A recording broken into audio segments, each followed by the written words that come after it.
Hi అండి. నేను Shailaja. Welcome back to our channel KK Arts and Cooking. ఎలా ఉన్నారండి? బాగున్నారా? అందరూ బాగుండాలని మనస్ఫూర్తిగా కోరుకుంటున్నాను.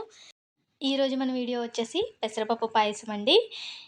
ఈ పాయసం రుచికి రుచి, అలాగే శరీరానికి చలువ చేస్తుంది. రాబోయే ఫెస్టివల్‌కి తప్పకుండా ట్రై చేయండి. మనకి నైవేద్యంగా కూడా పెట్టుకోవడానికి చాలా బావుంటుంది. దీనికోసం ముందుగా ఎటువంటి ప్రిపరేషన్ చేసుకోవాల్సిన పని లేదండి. అప్పటికప్పుడు ఇంట్లో ఉన్న వాటితోనే చేసేసుకోవచ్చు. చూసారు కదా! దీనికోసం ఒక కప్పు పెసరపప్పుని తీసుకొని ఇలా డ్రై రోస్ట్ చేసుకోవాలి. ఎక్కువ ఫ్రై చేయకండి. కొద్దిగా కలర్ చేంజ్ అయ్యేంత వరకు లో ఫ్లేమ్‌లో పెట్టుకొని ఫ్రై చేసుకొని వేరొక గిన్నెలోకి తీసుకొని పక్కన పెట్టేసుకోండి.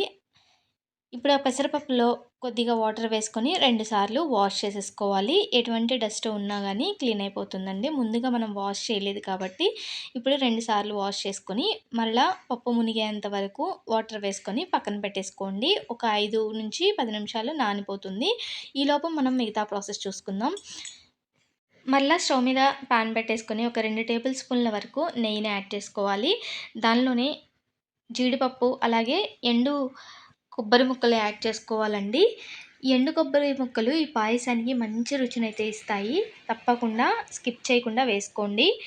చూసారు కదా! ఈ రెండిటిని కొద్దిగా కలర్ చేంజ్ అయ్యేంత వరకు కలుపుతూ వేయించుకోండి. లేదంటే మాడిపోతాయి. ఎక్కువ కుక్ అయితే బాగోవండి. కొంచెం లైట్ కలర్ రాగానే తీసేసి వేరొక గిన్నెలోకి పక్కన పెట్టేసుకోండి.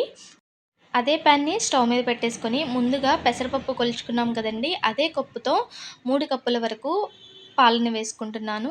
మీరు కాచి చల్లార్చిన పాలైనా పర్వాలేదు, పచ్చి పాలైనా పర్వాలేదండి. ఇలా ఒక పొంగు వచ్చేంత వరకు బాయిల్ చేసుకోండి.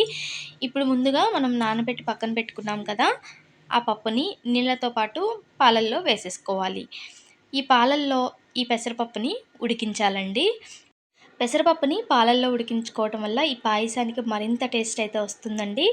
పప్పు ఉడికేలోపు మిగతా ప్రాసెస్ అయితే చూద్దామండి. వేరొక గిన్నెలోకి 1 కప్పు వరకు బెల్లాన్ని తీసుకుంటున్నాను. అందులో అరకప్పు వరకు వాటర్ వేసుకొని మరిగించుకోవాలి. బెల్లం కరిగేంత వరకు కరిగించుకొని కొద్దిగా థిక్ కన్సిస్టెన్సీ వస్తే సరిపోతుందండి. పాకం అయితే ఏం అవసరం లేదు. చూసారు కదా! ఈ విధంగా కరిగించుకుంటున్నాను వేరొక స్టవ్ మీద. ఈ కొలతతో బెల్లం వేసుకున్నారంటే స్వీట్ అయితే కరెక్ట్‌గా సరిపోతుందండి. ఎక్కువ కావాలి అనుకుంటే 1.5 కప్పు నుంచి 2 కప్పుల వరకు కూడా యాడ్ చేసుకోవచ్చు. చూసారు కదా! ఇలా కొద్దిగా థిక్ కన్సిస్టెన్సీ అయినాక దించి పక్కన పెట్టేసుకోవాలి. ఈలోపు మనకి పెసరపప్పు కూడా ఉడికిపోయిందండి. చూసారు కదా! ఈ విధంగా మనం గరిటెతో కొద్దిగా ఇలా మెతుపుకున్నామంటే ఇంకా మెత్తగా అయిపోతుంది. కొద్దిగా పలుకున్నా ఏం పర్వాలేదండి. చాలా బావుంటుంది పాయసంలో అక్కడక్కడ కొద్దిగా పలుకు తగులుతూ ఉన్నప్పుడు కూడా. దీనిలోనే కొద్దిగా యాలకుల పొడి, అలాగే మనం ముందుగా వేయించి పెట్టుకున్నాం కదా! జీడిపప్పుని అలాగే ఎండు కొబ్బరి ముక్కల్ని యాడ్ చేసుకోవాలి. మీరు ఎండు కొబ్బరి ముక్కలకు బదులుగా పౌడర్ ఉన్నా యాడ్ చేసుకోవచ్చండి. ఏదైనా టేస్ట్ అయితే చాలా బావుంటుంది. ఒకసారి మొత్తం కలిపేసుకొని ఒక 2 నిమిషాలు ఉడకనిచ్చేసి స్టవ్ ఆఫ్ చేసుకోవాలి. మనం ముందుగానే బెల్లం సిరప్‌ని రెడీ చేసి పక్కన పెట్టుకున్నాం కదండీ! ఆ సిరప్‌ని అయితే దీనిలోకి వడగట్టుకోవాలి.